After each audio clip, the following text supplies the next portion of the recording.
Welcome to our channel.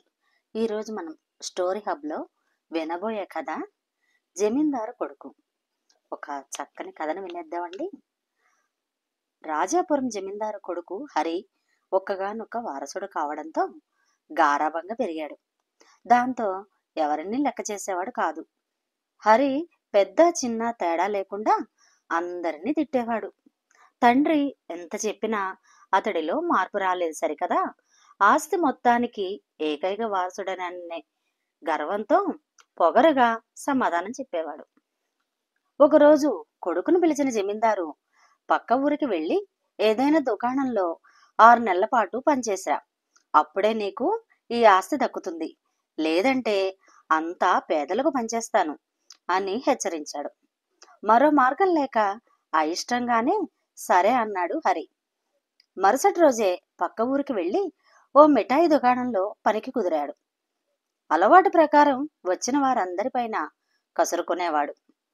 అవి చాలా ఖరీదు, అవి మీరు కొనలేరు అంటూ వ్యంగ్యంగానూ మాట్లాడేవాడు.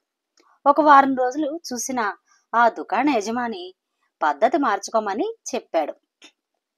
అయినా హరిలో ఎలాంటి మార్పు రాలేదు.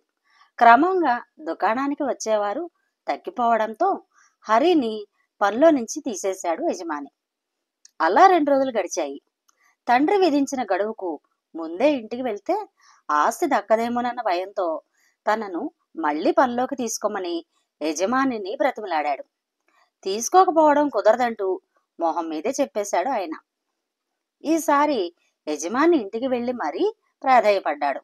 అయితే ఆయన అవేమీ వినిపించుకోకుండా, చెప్పేది నీకు కాదు, ఒకసారి చెప్తే వినాలి, మళ్ళీ కనిపించావంటే ఏం చేస్తానో నాకే తెలీదు, పో అంటూ కఠినంగా మాట్లాడటంతో హరి మనసు కలుక్కుమంది.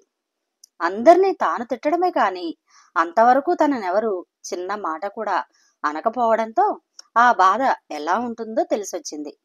అతడి కళ్లల్లో నీళ్లు తిరగడాన్ని గమనించిన యజమాని, ఇప్పుడు నీకు అర్థమైందా? కనీస మర్యాద గౌరవం లేకుండా ఇష్టానుసారం మాట్లాడితే అవతలి వాళ్ల మనసు ఎంత వేదనకు గురవుతుందో అన్నాడు. నిజమేనండి, ఇంతకాలం చాలా తప్పుగా ప్రవర్తించాను. ఇంకెప్పుడు ఎవరిని చులకనగా చూడను, అమర్యాదగా మాట్లాడను అంటూ చేతులు జోడించాడు హరి.